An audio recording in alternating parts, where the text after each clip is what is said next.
Hi, welcome to T3 Teach Tech Theater. I am Kirsten Giard-Branch. And I am Julie Benitez. And today we wanted to cover an interesting topic. I think for some people it might be a hot button topic, but for us really, it's all about what can we do to create a safe and inclusive space for our kids.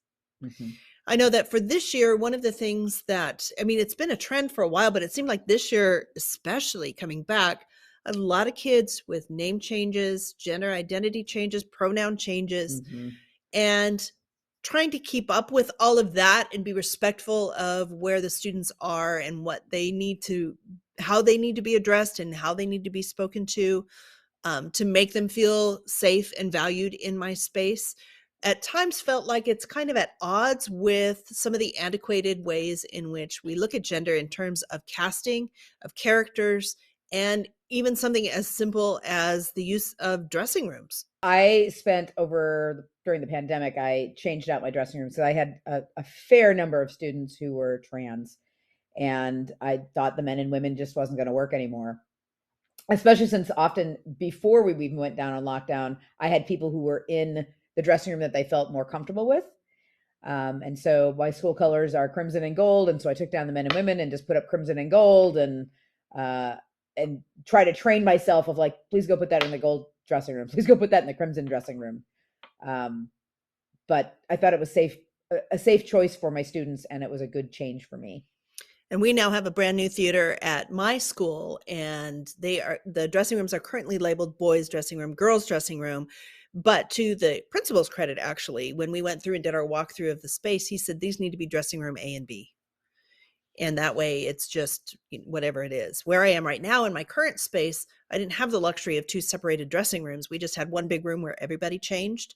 So we've had the expectation, actually for the last show I did was November 2020, and then this one at this new school. Students need to come underdressed. So they need to be in a tank top, kind of dance shorts or something so that everything is covered, and to make sure that they are protected. If, say, I try to phrase it as if a stranger walks into the room, you're not feeling exposed in that moment. And that way everybody is safe and everybody is covered, and it's not underwear. It's kind of one step up above underwear. So we don't have somebody, very comfortable in, a bikini or a thong. That's a different conversation, but it's one step up from underwear. So it's underdressing versus just being covered. And keeping everything in. I would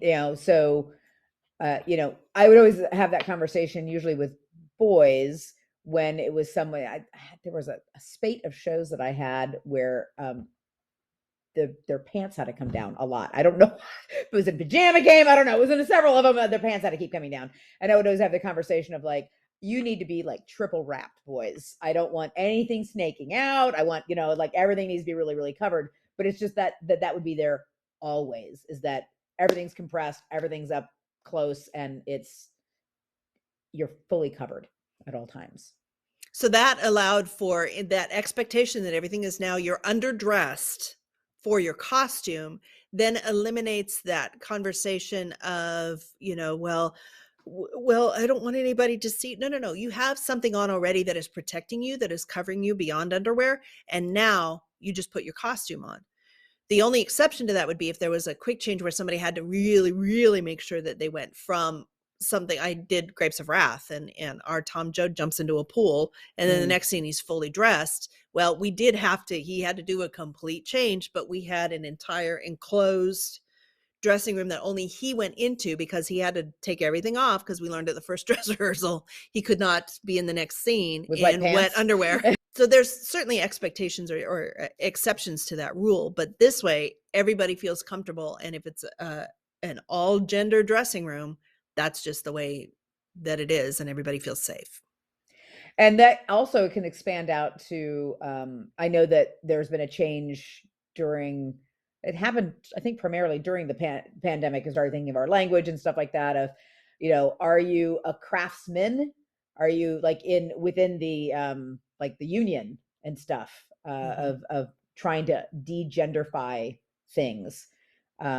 So what kind of awards do you have at the end of your year? Is it best actor and best actress? or is it just like I had switched to just actor, but it's everybody, Mm-hmm. and not male or female anything. And this year, I think it was the New York Critics Awards or I can't remember which one it was, but they went 100% genderless. So it is outstanding performer or outstanding lead performer in a play, outstanding supporting performer in a play. I think I'm going to jump to that. I started that this year with Railway Children and just explained. So for my judges, it was outstanding lead performer in a play. Lead roles might include, and I listed some of the characters' names. Please choose two. That way it doesn't matter gender-wise at all. They are just a lead performer. And I've recently saw something online about not even necessarily using the word lead, but you can still use the word lead. Someone was making an argument for principal, that the idea of a lead is someone who is leading the other people. And so like, if I'm a lead, I'm better than you versus I'm a principal actor and you are a supporting actor and you are an ensemble actor. One of the areas in which that I've actually kind of struggled a little bit is in kind of coming to terms with the gender identification and character names or script names. So I did Railway Children. One of the characters' names is Man One. Well, the person that was cast was female identifying, which is now a term that I use. And that just happened to be kind of person one. What I would do in the past is if we were doing like costumes and such, and I would say, okay, all the girls come on up. So I would say, okay, so people that are female identifying, let's come on up and we're going to start to look at costumes, characters, or characters that are male identifying, let's come on up. Because sometimes we do have to cast a female identifying person as a male identifying character. Right. And I think that my choreographer started doing this a couple of shows back, but of just saying, I'm going to start referring to the character name and the character's pronouns. So even if that does not match your pronouns, I'm trying to be respectful. And there was a whole conversation of like, I want to be respectful of you. I'm going to refer to the character's pronouns, not yours. Which I think alleviates a lot of that kind of confusion as far as that goes. But it's just, for me anyway, you know, I'm a little bit older than a lot of folks. And so I'm trying to stay up to make sure that I am doing everything I possibly can to create that inclusive, safe space.